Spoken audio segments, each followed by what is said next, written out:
Lent का 10वां दिन और आज हम सीखने जा रहे हैं उस नई बात को जो परमेश्वर हमसे कहना चाह रहा है। जब हम रूत का पहला अध्याय पढ़ते हैं वहाँ पर हम एक परिवार को देखते हैं जहाँ पर एलीमेलेक, नाओमी, उसके 2 पुत्र मैलोन, खिलियोन और उनकी 2 बहुएं ओरपा और रूत रहते हैं। जब बैतलहम में अकाल आया था तब नाओमी, उसका पति और उसके दोनों बेटे मोआब देश को चले गए थे और मोआब जाकर उसके दोनों बेटे ने मोआबिन स्त्रियों से ब्याह कर लिया। मेरे प्रियो, जब हम बैतलहम को देखते हैं उसका वास्तविक अर्थ होता है रोटी का घर और मोआब एक श्रापित जगह है और मोआब में कोई भी परमेश्वर की स्तुति, प्रशंसा, आराधना नहीं करता था। जब हम आगे पढ़ते हैं हम देखते हैं कि एलीमेलेक की मृत्यु हो जाती है। फिर कुछ समय के बाद उसके दोनों पुत्रों की भी मृत्यु हो जाती है। अब परिवार में सिर्फ नाओमी, ओरपा और रूत बचते हैं। इस परिवार का बैतलहम से मोआब जाने का कारण अकाल था। मेरे प्रियो, अगर हम देखें हमारे आत्मिक जीवन के अंदर भी ऐसी स्थितियां आती है, आत्मिक सूखापन आ जाता है कि हम एक जगह से दूसरे जगह चले जाते हैं। हो सकता है कि हमारे जीवन में भी हम बैतलहम यानी कि रोटी के घर को छोड़कर श्रापित जगह में चले गए हों, पर हम वापस आते हैं। और हम आगे देखते हैं नाओमी के जीवन में कि नाओमी अपनी दोनों बहुओं को कहती है, ओरपा और रूत को, कि तुम जवान हो, तुम अपने घर को बसा लो, मुझे छोड़कर चले जाओ, मैं वापस जिस जगह से आई थी उस जगह जा रही हूँ। ओरपा ने ये बात को मान लिया और ओरपा चले गई, परंतु जो रूत थी वो अपनी सास के साथ रही। रूत ने वहाँ पर डिक्लेयर किया कि जहाँ तू जाएगी मैं वहाँ जाऊंगी, जो तू एक तेरा परमेश्वर रहेगा वो मेरा परमेश्वर रहेगा, जहाँ तू टिकेगी मैं वहाँ टिकूंगी, जब तक मृत्यु मुझे अलग नहीं करेगी। उसका एक डिक्लेरेशन था अपनी सास के साथ। और हम देखते हैं कि रूत और नाओमी दोनों बैतलहम वापस आ जाते हैं। आप देखिए कि वो गए तो थे उस जगह पर, उस सूखे में रोटी की तलाश में, अपने चीज़ों को खोजने के लिए, अपने आप को सरवाइव कराने के लिए वो बैतलहम को छोड़कर चले गए थे, परंतु उन्हें वापस आना पड़ा। वैसे ही हम भी वापस आ सकते हैं मेरे को। अब आप ईश्वरीय योजना को देखिए। रूत अकेली है, रूत के साथ कोई नहीं है, नाओमी के साथ कोई नहीं है। बैतलहम में आने के बाद आप देखते हैं कि रूत जो अकेली है इस समय, उसके लिए परमेश्वर के ओर से प्रयोजन होता है। और रूत जो विधवा है, अब उसके लिए परमेश्वर ने बोअज को रखा है।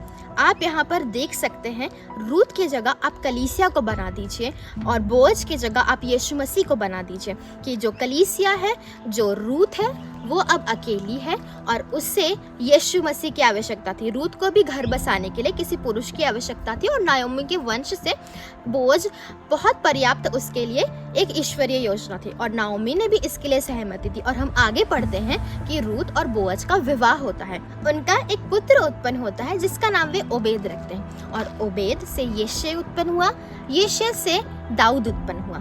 इस प्रकार से दाऊद के जीवन से हम देखते हैं कि दाऊद के घराने से यीशु मसीह का जन्म होता है। जो रूत अकेली थी, जो रूत विधवा थी, उसको वापस बैतलहम आने से कितनी आशीष मिली मेरे को। वैसे ही हमें भी ईश्वरीय योजना के तहत उस स्थान पे, उस जगह पर जहाँ पर आत्मिक संगति है, जहाँ पर उपस्थिति है, जहाँ पर यीशु की संगति है, वहाँ पर आना पड़ेगा। तब हमारे जीवन के सारे बंद द्वार खुल जाएंगे। बैतलहम की एक विशेष बात है, बैतलहम दाऊद का घराने का भी जगह है, यूसुफ भी वही जगह से बिलोंग करता है। और आप देखेंगे कि बैतलहम यीशु मसीह का भी घर है। तो आप देखिए ईश्वरीय योजना को कि बैतलहम आशीषित जगह है, आशीषित प्लेस है और वहाँ पर से उद्धार का नया कार्य चालू। आगे जब हम देखते हैं कि उद्धार के लिए एक जगह निर्धारित कर दी गई थी। पिछले बार जब हमने उद्धार के विषय में पढ़ा था, हमने देखा था कि हमारे जीवन में बदलाव होते हैं और यही बदलाव नाओमी और रूत के जीवन में हम देख सकते हैं। रूत ने अपने पुराने जीवन को, अतीत को छोड़ दिया। वो पहले परमेश्वर को नहीं जानती थी, परंतु उसके परिवार से, उसके सास से उसे परमेश्वर के बारे में जानने को मिला और उसने दृढ़ निश्चय किया कि मैं अब वापस वहाँ नहीं लौटूंगी, जहाँ मेरी सास जाएगी, जो सास का मेरा परमेश्वर है, उसके ही साथ में रहूं। इस प्रकार हम देखते हैं कि रूत को परमेश्वर ने कितनी आशीष दी। पूरे बाइबल में सिर्फ 2 महिलाओं के बारे में पुस्तकें हैं, एक रूत है और एक एस्तर है। एस्तर के जीवन से भी बहुत सी बातें को सीखने के लिए मिलता है, पर आज हम रूत के विषय में देखें कि किस प्रकार से उसका एक डिसीजन, उसका एक चुनाव उसके आने वाली जिंदगी को बदल देता है। हाँ, अकाल की स्थिति में उसका परिवार जो है वहाँ चला गया था, पर हम आगे देखते हैं किस प्रकार से रूथ के लिए ईश्वरीय योजना होती है और बोअज उसके जीवन में आता है और बोअज के साथ विवाह करके उसका परिवार यीशु मसीह की वंशावली में आ जाता है। ये बहुत ही अद्भुत और अनोखी बात है। वैसे ही मेरे प्रियो, हमें भी अपने जीवन को देखना है, जांचना है। रूथ के जीवन से हम दो बातों को सीख सकते हैं कि किस प्रकार हम विश्वास योग्यता में बने रह सकते हैं और किस प्रकार हम आज्ञाकारी रह सकते हैं। उसने जो डिसीजन लिया, जो उसने चुनाव किया, उस पर वो खरी उतरी और उस पे वो चली। ईमानदारी के साथ उसने अपने सारे रिश्तों को बखूबी निभाया और उसको परमेश्वर के द्वारा अपरंपार आशीष भी मिली। उसी प्रकार परमेश्वर हमें से हर एक को ब्लेस करेगा, हमें से हर एक को आशीष देगा।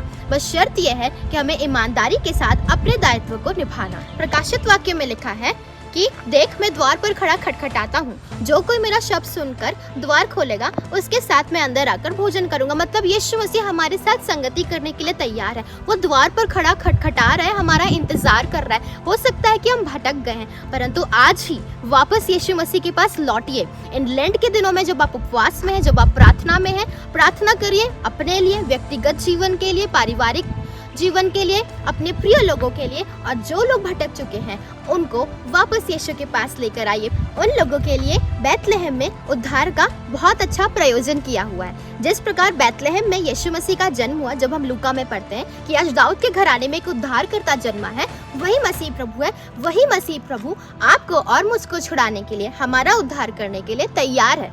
बस कमी हमारी ओर से है कि हम उसकी आवाज को सुनकर आए।